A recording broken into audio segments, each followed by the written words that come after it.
Bom, boa noite a todos. Meu nome é Marcos Dalmolin, para os que não me conhecem ainda. Nós vamos fazer hoje a terceira palestra sobre o livro de Urântia. A primeira palestra nós falamos sobre o que é o livro de Urântia, o que ele vem a ser, por que ele é uma revelação. Na segunda palestra a gente deu continuidade mostrando a cosmologia com base no livro de Urântia. O que é esse cosmos? E para os que não vieram e para os que vieram também eu vou fazer um pequeno sumário, porque isso ajuda bastante a entender o livro. E a terceira palestra hoje, nós vamos entrar num tema bastante interessante, porque no fundo ele não deixa de ser difícil, que é justamente falar de Deus e sua natureza e manifestações. Você imagina nós, seres finitos, limitados, falando do infinito. Hoje eu vou fazer um pequeno sumário, porque esta parte da cosmologia, ela vai influenciar no que vai ser falado hoje sobre a manifestação de Deus. A terminologia, nós vamos discutir um pouquinho essa terminologia do que vem a ser Deus, deidade, divindade. A origem de Deus, bárbaro, né? Os seres mortais discutindo a origem de Deus, eu acho isso sensacional. A criação da deidade, a criação da trindade, como ela foi feita, a nível que nós possamos entender o que vem a ser a trindade, o que vem a ser a ilha eterna do paraíso e o universo central, ou Avona, como é chamado, as deidades, níveis de realidade, Deus, o cétuplo, os deuses em um universo. Aí vocês vão falar, pô, mas não existe só um Deus? Pois é, os deuses em um universo, os espíritos ajudantes da mente, influências espirituais que ajudam na mente humana, o ser supremo e o futuro da deidade. Muito bem, a nossa primeira parte é discutir um pouquinho sobre a cosmologia, que foi a palestra passada, e quais são os níveis espaciais segundo o livro de Urântia. Hoje, por nós estarmos isolados por causa da rebelião do Lúcifer, a gente não tem, teoricamente, contato com outros planetas e o nosso mundo ele é autocontido.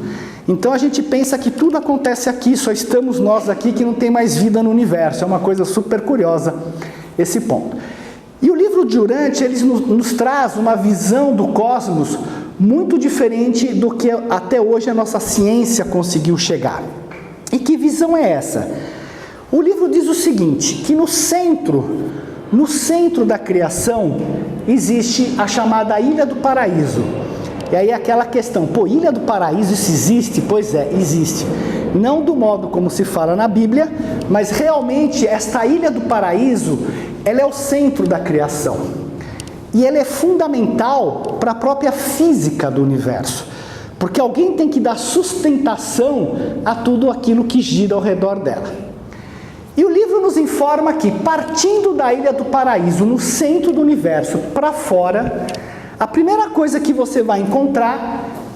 e o que é a Ilha do Centro do Paraíso? Desculpa.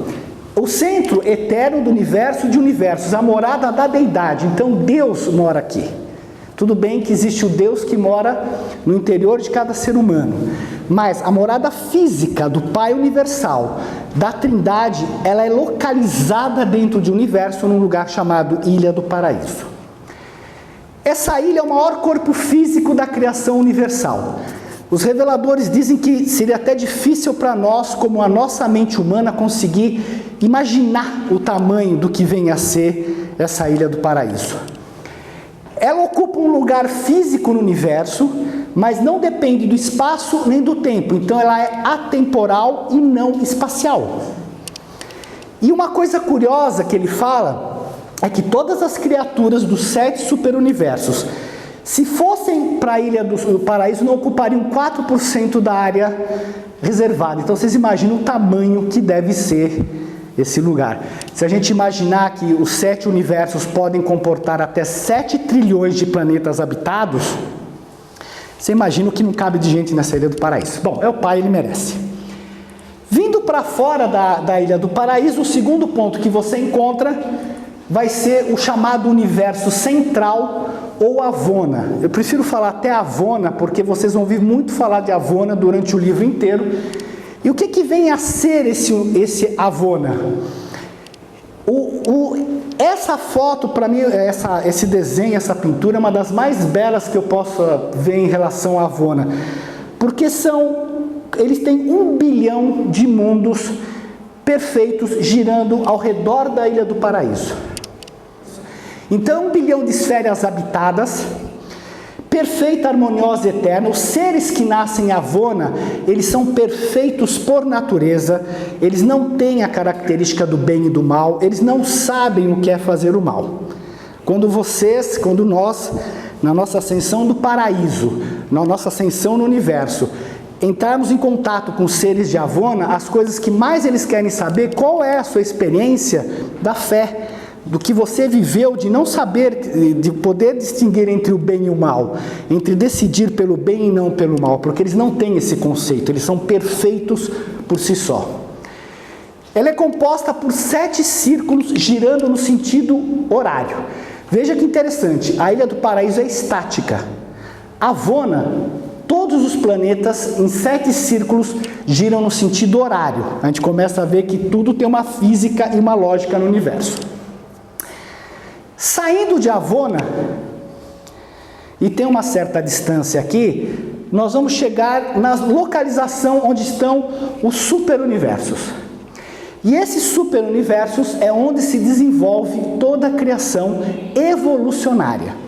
E quando se fala criação evolucionária, são seres de origem animal, que tiveram origem animal, atingiram o estágio de homem e têm um caminho ascensional no universo de muitos e muitos bilhões de anos até chegar à Ilha do Paraíso. Tá? Isso é uma coisa extremamente curiosa, porque enquanto aqui você tem já seres perfeitos, aqui você tem seres totalmente imperfeitos. Enquanto aqui esses seres não sabem, eles conhecem, eles veem, eles se relacionam com as deidades, aqui você caminha pela fé, você caminha pelo seu trabalho interior e nessa transformação interior para você poder atingir lá. Essa palavra, na verdade, o universo é um só. E são setores regionais ou administrativos. Então, o universo central é uma parte do universo físico. A Ilha do Paraíso é física. A gente não vê porque a tabela periódica deles é maior que a nossa. Bom, e fora disso daqui, que é o que os nossos cientistas já observaram, nós temos o espaço exterior. Por isso que a ciência diz que o nosso universo está em evolução, está em expansão. E há uma razão para isso, porque como nós estamos localizados numa ponta do nosso superuniverso, eles não conseguem ver muito para dentro, eles podem ver mais para fora. Vocês vão ver exatamente onde a gente está localizado e por que é tão fácil para a nossa ciência perceber essa parte exterior. Mostrando sobre uma outra perspectiva, seria isso daqui. Ilha do Paraíso, o universo central de Avona, os 7 superuniversos, e aqui você tem o espaço exterior, já tem 4 círculos no espaço exterior. Segundo o livro, com massas gigantescas de energia se movimentando. Provavelmente não existe vida ainda lá, mas sim somente aqueles seres que têm esse poder e capacidade de mexer com a matéria. E eles já estão criando esses 4 espaços aqui. E o mais interessante é que os próprios reveladores não sabem o que o Pai vai fazer com esses espaços. Quem vai habitar esses espaços? Por que ele está em expansão? Isso nos diz uma coisa curiosa, que mesmo os seres lá de cima, apesar de toda a sua capacidade, também estão em evolução. Eles também têm que pesquisar Deus, eles também têm que pesquisar o universo, eles não sabem tudo, tanto quanto nós não sabemos. Então, o universo é um grande estudo, é um grande corpo em evolução, onde todos estamos sujeitos a falhas. Bom, isso daqui é uma representação que eu gosto muito, porque como é que você administra este universo? Existe uma forma para se administrar isso daqui. Imagina que um superuniverso é uma coisa grande, não é uma coisa tão pequena, se você pensar na ilha e tudo mais. Então, o universo é dividido em 7 setores, né? Tem cada ser, espírito mestre é responsável por uma energia do superuniverso, e esses setores, a primeira parte, ele é dividido em 10 setores maiores. Isso para administração, porque como é que você vai pegar? É que nem uma empresa. Você imagina você pegar uma empresa e você não dividir essa empresa em setores. Como é que você administra isso daí? Então eles dividem esse universo em 10 setores maiores, tá? A bem da verdade, o pessoal nosso, os nossos cientistas, a gente está localizado lá, eles já conseguiram identificar 8 setores do nosso superuniverso. Eles não conseguem ver 2 por causa da proximidade, mas o cientista já tem conhecimento de 8 desses setores. Cada setor maior é dividido em setores menores, certo? É que nem eu estiver num prédio, eu vou do prédio, vou para os andares, para os apartamentos, e aí vou indo até chegar a pessoa física lá. Então, cada setor maior tem 100 setores menores, que é exatamente essas bolinhas que vocês estão vendo aqui. Ok? Tranquilo? Cada setor menor comporta 100 universos. Cada setor menor comporta 100 universos. Cada universo comporta 100 constelações. Cada constelação comporta 100 sistemas e cada sistema comporta 1000 mundos habitáveis. Perfeito? O que significa que num superuniverso, se a gente olhar os setores menores, chegar aqui, significa que aqui tem a capacidade de até 1 trilhão de planetas habitáveis. Aí vocês devem estar curiosos perguntando, bom, e onde é que nós estamos? Então nós estamos dentro de um superuniverso chamado Orvonton, dentro de um setor maior chamado Splandon, tá? Que é aqui em cima que nós estamos localizados. Num setor menor, que são esses pedacinhos aqui que a gente conversou, chamado Ensa. Eu só estou falando esses nomes porque vocês vão, os que quiserem ler o livro, vão poder ver no livro e reconhecer isso imediatamente. Dentro de um universo local, e isso é importante para a gente, porque o que nos conta é este universo local chamado Nebadon, dentro de um sistema chamado Satânia. Satânia, lembra, ó, é um sistema de onde faz parte, e dentro de um lugar chamado Urante. Então nós estamos aqui, subnitrato de pó de nada. Essa que é a verdade. Partindo da Ilha do Paraíso, passando por Avona, aqui você tem toda a parte criada. E aqui você tem toda a parte das criações que estão no tempo e espaço e que são dadas por níveis. E cada um do superuniverso, setor maior, setor menor, corresponde a um nível dentro desse universo. O primeiro nível, obviamente o último, é o domínio físico, onde estão os planetas, os mundos individuais e aonde está o Urante. O nível em relação à progressão do indivíduo. Isto, perfeito. O segundo nível que a gente tem é o chamado domínio moroncial, que é um pouco difícil a gente entender, porque ninguém consegue pular do físico para o espírito. É impossível você pular do nível, por isso que as pessoas têm tanta dificuldade de, entre aspas, se comunicar com Deus. Um está no plano domínio espiritual, outro está no plano material. Existe um domínio chamado moroncial, onde ele é uma mescla do domínio físico com o domínio espiritual. E a nossa falta de acesso a este plano moroncial é que nos faz, num certo sentido, não ter muito conhecimento de tudo aquilo que está acontecendo no universo. E que nos faz, e que ele é fundamental para o desenvolvimento da fé. Porque você tem que acreditar nisso daqui sem conhecer este passo intermediário. Porque todas as religiões falam assim, não, você tem que ir para o espírito, você tem que desenvolver o espírito, porque tudo é Deus. Só que eles não te mostram a ponte. E esta ponte entre o físico e Deus chama-se fé. E pelo fato de a gente ter origem animal, não é só a fé.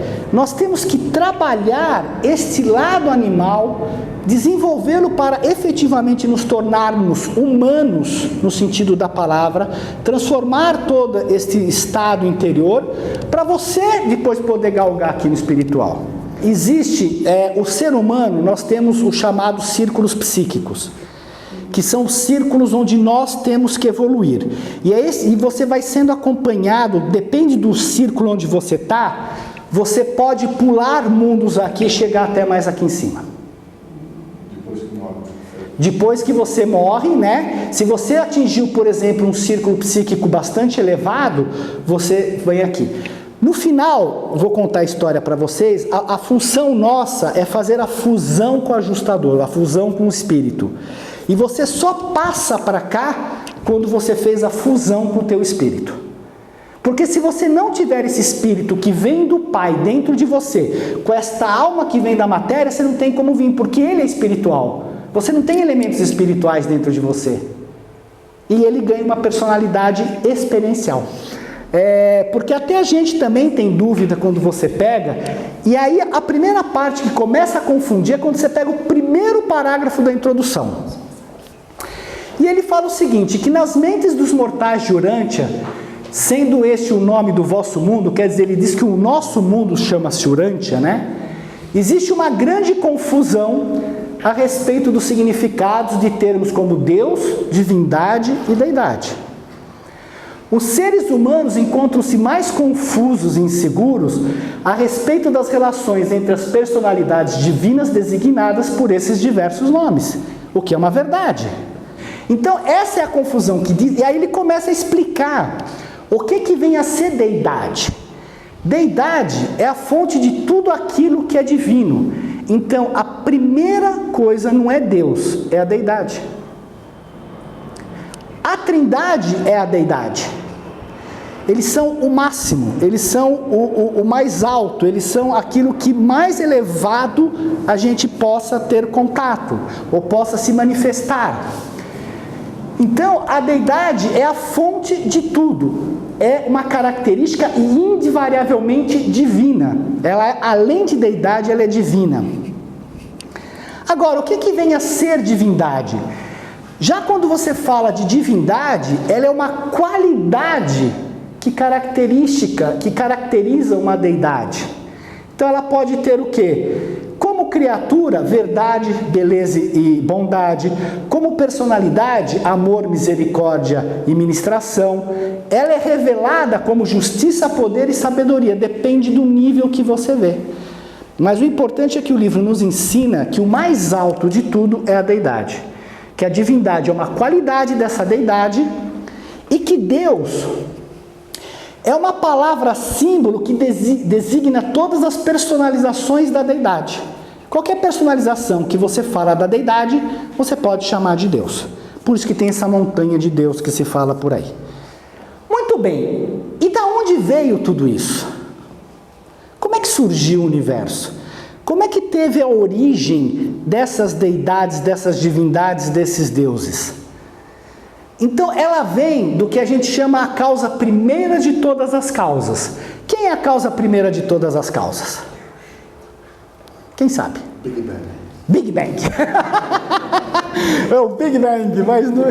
Qual é a causa primeira de todas as causas? Quem sabe me dizer? Em todas as religiões, a realidade tal como compreendida pelos seres finitos é parcial, relativa e vaga. Na tentativa de retratar a origem e a natureza da realidade universal, somos forçados a empregar a técnica do raciocínio tempo espacial. Veja, foi o que eu falei no começo, nós estamos falando alguma coisa que não está no tempo, não está no espaço, de forma finita dentro de uma sala. Portanto, muitos eventos simultâneos na eternidade devem ser apresentados como operações sequenciais, porque senão a gente não entende. Agora, não significa que esses eventos tiveram essa sequencialidade que a gente pensa. Eles foram simultâneos. Agora, como é que a gente entende isso? Pois bem, esse eu sou, ele existe em praticamente todas as tradições. Na Cabala, no Dharmakayana, no tal do taoísmo, o Nirakar Brahma do hinduísmo, e todas as tradições falam que existe um ser incausado, que é um ser que está acima de tudo isso. E esse ser é uma coisa curiosa, por ele ser tão perfeito, ele está sujeito à limitação da perfeição e da sua própria absolutez. Ele é limitado. por incrível que pareça, ele é tudo, mas ele é tão perfeito que ele está limitado dentro da sua perfeição. Ele não tem nada que ele possa fazer. Então, este eu sou, de alguma forma, ele tem que criar uma tensão, ele tem que achar um mecanismo que o libere dessa absolutez, desses grilhões que o prendem na perfeição. Então, no começo, o que você tem? Você tem o chamado absoluto universal, que no livro chama, que é o eu sou. Este eu sou, o que ele faz? Ele é um potencial não manifestado, porque ele é tudo, mas ele é nada. Ele tem tudo, mas não tem nada, porque nada acontece. Quando ele se limita, esse potencial não manifestado, no livro é chamado de absoluto inqualificável. Deus como possibilidade sem fim. Por que inqualificável? Porque ele nunca foi qualificado e nem vai ser qualificado. Ele não tem, por isso que é inqualificável. Porque ele não é e não vai ser qualificado. Não é discernível. Não é discernível, não é nada. E o que ele faz? Através do livre-arbítrio, ele se limita numa deidade. Por isso que é importante a palavra deidade. A partir daqui, eu crio uma limitação dentro dessa deidade, que chama absoluto da deidade, que é o Deus como autolimitado pela vontade pessoal. Então ele começa a achar uma técnica para se liberar daquela absolutez, para começar a se limitar. Então ele está se limitando. Eu já não sou mais perfeito, todo-poderoso. Eu dou um passo e me limito. E esse Deus aqui é chamado absoluto da deidade pelo livro. Este Pai universal, que é uma personalidade, ele se limita naquilo que ele projeta a personalidade do Pai, que é o Filho Eterno, que é o Espírito. Porque eu só posso ser pai se eu tenho filho. Isso que é curioso, porque é ele mesmo que se limita mais uma vez.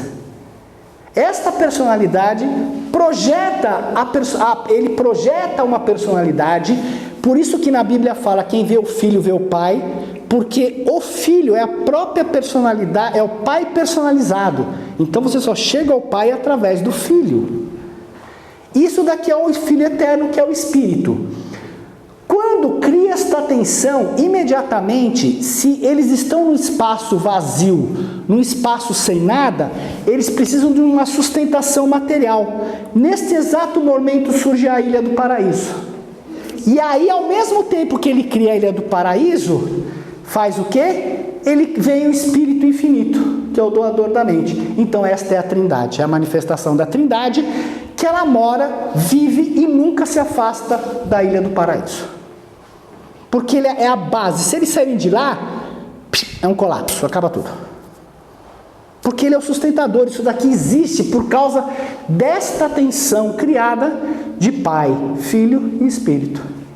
O que acontece na evolução é que subitamente, depois de um determinado tempo, acontece uma coisa. Por exemplo, subitamente surgiu a rã. Subitamente surgiram os peixes. Subitamente surgiram os animais mamíferos, não se sabe por quê, mas aquela história, talvez seja esse o salto quântico que eles queiram dizer, mas a evolução, depois de um certo quantum de evolução, subitamente há uma transformação e não se tem notícias, pelo menos no livro, por que isso ocorra. Bom, e na criação? Então, quem são esses seres, né? A gente já viu o Pai Universal, o Filho Eterno, o Espírito Infinito, que se ancora na Ilha do Paraíso, e que você tem o centro geográfico da criação, que é fora do espaço do tempo. E aí, aqueles níveis que eu mostrei para você, que eu mostrei lá atrás, por isso que eu mostrei, você tem os níveis cósmicos da criação. Então, você vai ter o nível da realidade física, os planetas, a realidade moroncial, que a gente já conversou, que ela vem até o universo local, e você tem a realidade espiritual, que parte aqui do setor menor até o final do universo. Só uma curiosidade para vocês, quando a gente vem nessa realidade espiritual, a gente é espírito de primeiro nível.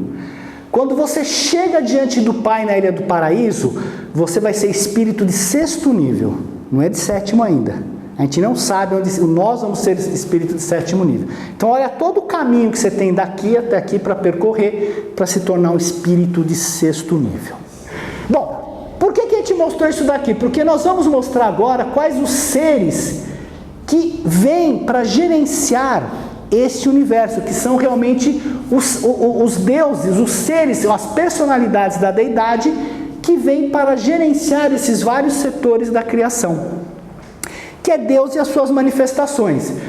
A primeira coisa que você tem é a personalidade da deidade, e aqui você tem o Ser Supremo. O que é o Ser Supremo, Carlos? Já vai entrar por aí? Tá lá o Ser Supremo, não vou explicar? O que é o Ser Supremo? Também, eu acho que é importante primeiro dar essa noção de que Deus tem 7 manifestações. Aparece como 7 deidades diferentes, não é? Que é o título da página. Então tá bom, então a primeira manifestação dele é... Então a Trindade. A Trindade. São 3 personalizações da deidade. Isto. O Pai, o Filho e o Espírito Divino. E aí você tem o Ser Supremo, que é um reflexo tempo-espacial do paraíso, e eu vou explicar depois o Ser Supremo, que é uma coisa difícil. Esse é o Deus em criação, por isso que tem muitas religiões que falam que existe um Deus que está em criação, é este Deus. A Trindade é existencial. Perfeito. O Ser Supremo é Experiencial, tá vendo? Eles estudaram bem a palestra. A partir do Ser Supremo, a gente tem os 7 espíritos mestres. Se vocês olharem, eu não vou voltar lá, mas quando eu mostrei a parte de cosmologia, vocês viram que cada superuniverso tem o nome do Pai, do Filho, o Pai, o Filho, o Espírito tal. Esses 7 espíritos mestres, eles são os representantes dessas deidades do paraíso em associação e que criam e que coordenam os 7 superuniversos. Então Jesus, que é conhecido como Micael de Nébadon, porque Nébadon é o nosso universo, ele criou este universo aqui e ele tem sob responsabilidade dele 10 milhões de planetas habitados. Essa que é a brincadeira.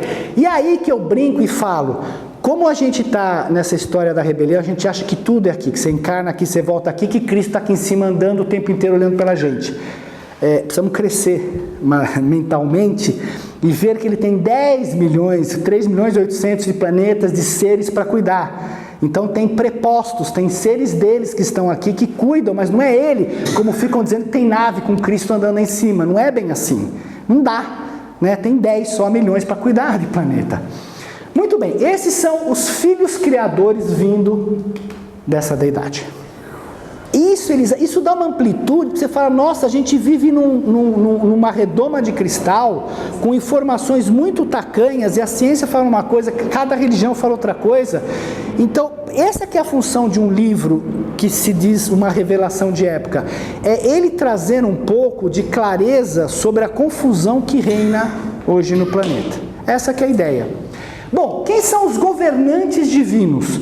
Então, os governantes divinos são chamados, é a ordem dos 12 dias, vocês vão ver que tem uma enormidade de ordem dos dias, são as perfeições dos dias, eles governam os setores maiores, que é aquela parte grande, são juízes e administradores do setor maior. Olha, eu vou contar uma coisa para vocês, quando eu li, eu falei, não é possível ter tanto juiz no universo, deve ser alguma coisa que... Não é possível ter tanto tribunal, deve ser é sério. Então isso daqui são os seres que a partir da deidade governam um superuniverso. E aí ele tem todo, que nem se fosse presidente e os diretores e depois o nível de gerente e assim tudo mais. Então isso daqui é bacana, porque a partir daqui, tendo essa consciência, mesmo que você não saiba o que é um filho Vorodandegna, não importa. O importante é ter a consciência que existe, que este universo, que o nosso universo, ele é totalmente governado, ele é totalmente estruturado, não é uma coisa jogada, como a gente tem a impressão que estamos sós no universo, que surgiu de um Big Bang. Teoricamente não surgiu, ele tem todo um esquema arquitetônico por trás dele, todo um gerenciamento muito bem estruturado. Por exemplo, isso é uma coisa tão curiosa que quando Jesus, ao estar passando pelos planos moronciais, ele apareceu para os seres humanos, não é que os seres humanos o viram, os portadores da vida, internamente fizeram modificações no sistema visual dos seres humanos para poder enxergar. Os controladores físicos, eles fizeram modificação no sistema dos seres humanos para eles poderem enxergar Jesus, porque senão não enxergaria. Então, se esses seres estão em outros níveis, você não enxerga mesmo. Alguém tem que modificar o teu sistema para você poder enxergar. Os deuses e o universo, da onde eles surgem? Então, por exemplo, um ancião do dia, ele é uma manifestação do Pai, do Filho e do Espírito. Eles se juntam e manifestam um ancião do dia. Como? Não tenho a mínima ideia. Tá? Eles manifestam. Então ele é um ser de origem trinária. Já os filhos criadores, eles são da ordem dos Micaéis, né? Eles são manifestados pelo Pai e pelo Filho. O Pai, uma coisa curiosa, o Pai sozinho, a única coisa que ele criou sozinho foi o Filho Eterno. O resto ele só cria em conjunto. Ele deu a prerrogativa de criação para a Trindade e para os seres prepostos dele. Mas o único ser que ele criou sozinho foi o Filho Eterno, porque é ele mesmo a personalidade dele. Depois tem uma criação também triunitária da Trindade, que são os filhos instrutores da Trindade, que, se eu não estou enganado, eles saem para instruir nos universos, certo? Certo. Esse eu guardei. Então eles saem para instruir em todos os universos e são chamados de Dainais. Isso que é bacana. Dentro de um super universo, esses filhos criadores, eles não atuam sozinhos. Eles recebem do Espírito Infinito uma parceira, que é o Espírito Mãe daquele universo. Então, o Micael tem uma consorte que vem do Espírito Infinito para, junto com ela, desenvolver o universo. Isso é belíssimo. Por isso que você fala do Espírito Santo, não é bem o Espírito Santo, mas é a mãe deste universo. O Espírito Mãe, o que ela faz? Ela doa. Lembra que eu falei que o Espírito Infinito nos doa a mente?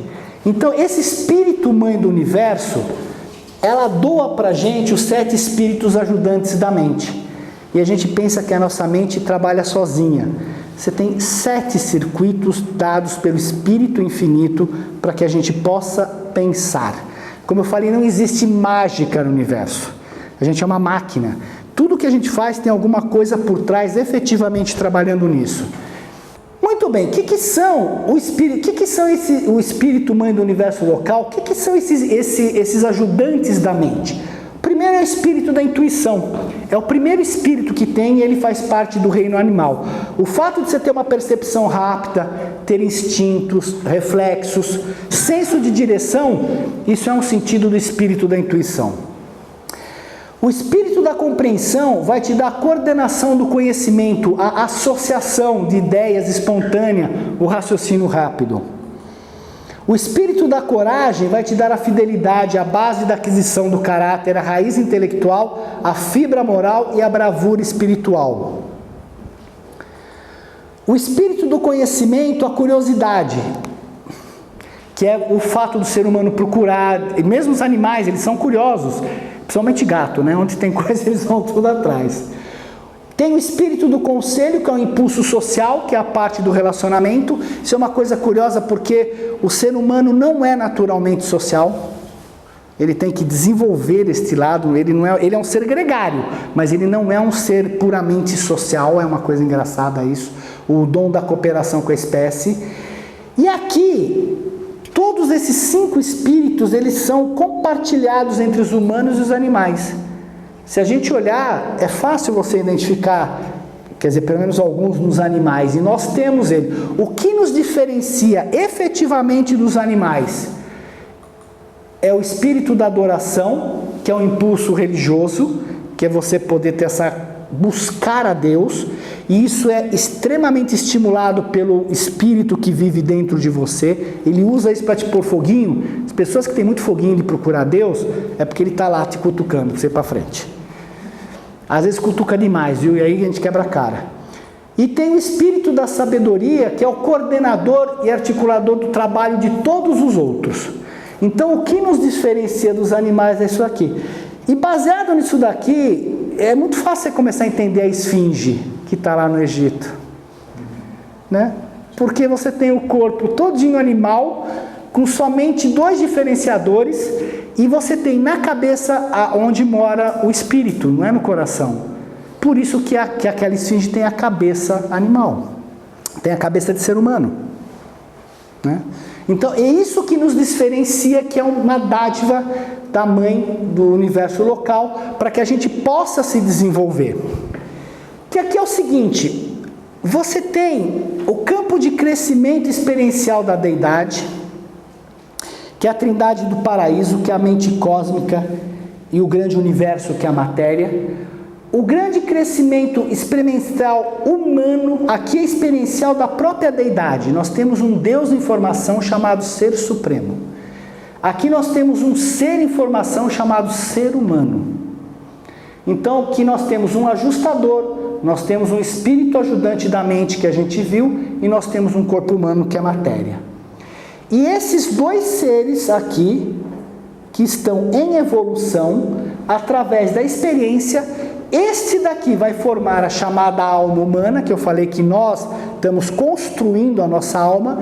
Em alguns movimentos chamam corpo de luz, é a mesma coisa, mas no fundo é a própria alma. E este campo experiencial do universo está criando um Deus chamado Ser Supremo, que é o Deus que vai congregar todas as experiências dos 7 superuniversos. Ele vai ser um ser como um grande banco de dados, onde tudo aquilo que a humanidade experienciou vai estar gravado nele. Dentro do englobando o superuniverso, você tem a deidade experiencial, quer dizer, esse daqui é existencial porque eles foram criados. Aqui é experiencial porque ela está em realização, que é o Ser Supremo, que é esse Deus que está em desenvolvimento. Quando tudo tiver pronto na parte exterior dos universos, você vai ter a segunda deidade experiencial, que vai ser chamado Deus Último. Aqui é chamado o Ser Supremo, aqui é chamado Deus Último, que vocês devem ter lido na introdução e não entenderam nada, o que é o Deus Último. Ele é o Deus experiencial desta parte que ainda está em formação. E englobando tudo isso daqui, você vai ter o Deus chamado Absoluto, que vai ser o Deus tanto da parte existencial como dessa parte do Deus Último. Ele vai ser chamado Deus Absoluto. Acabou, eu não entendo mais nada. É isso.